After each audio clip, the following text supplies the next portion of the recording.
یزیدیوں کو اچھی طرح معلوم تھا کہ شیر خدا کے شیروں سے مقابلہ کرنا آسان نہیں ہے، اس لیے ان ظالموں نے یہ تدبیر کی، پہلے ان پر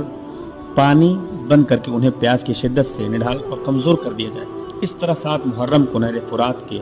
پانی پر پہرا بٹھا دیا گیا اور پانی بند کر دیا گیا۔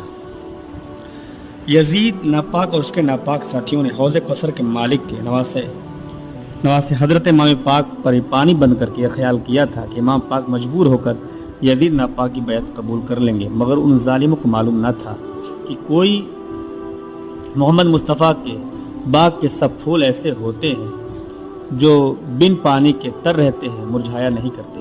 کوئی بددین اور گستاخ یہ نہ سمجھے کہ حضرت امام حسین مجبور اور بے طاقت تھے، اگر ایسا نہ ہوتا تو خود پیاسے کیوں رہتے اور اپنے بچوں کی بھوک اور پیاس کی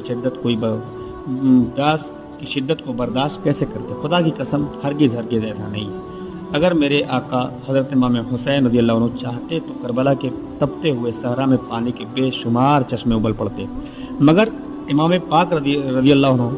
اللہ پاک کی رضا پر راضی تھے۔ میدان صبر و رضا میں طاقت نہیں دکھایا جاتا، بلکہ صبر و رضا کے میدان میں امتحان دیکھ کر اللہ تعالیٰ کی بارگاہ میں صابر ہونے کا شاندار اعزاز حاصل کیا جاتا ہے، اور قرآن کریم کے ارشاد کے مطابق ان اللہ مع الصابرین کے انعام سے سرفراز ہوئے۔ بے شک حضرت امام حسین رضی اللہ عنہ صبر و رضا کے دل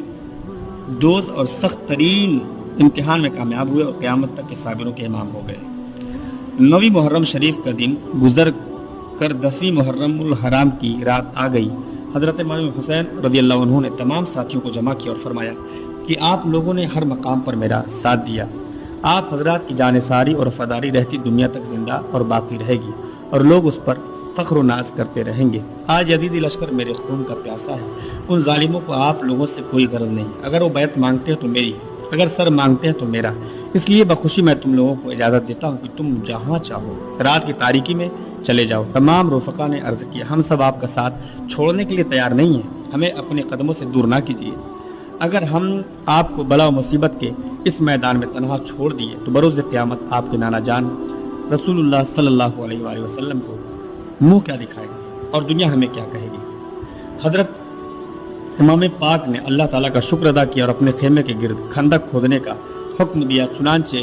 خندق کھودی گئی اور صرف ایک راستہ رکھا گیا جہاں سے نکل کر دشمنوں سے مقابلہ کیا جائے، اور خندق میں آگ لگا دی گئی تاکہ کوئی یزیدی دشمن خیمے کے اندر نہ آ سکے۔ رات دھیرے دھیرے گزر رہی تھی۔ حضرت امام پاک نے اپنے پیارے بیٹے حضرت علی اکبر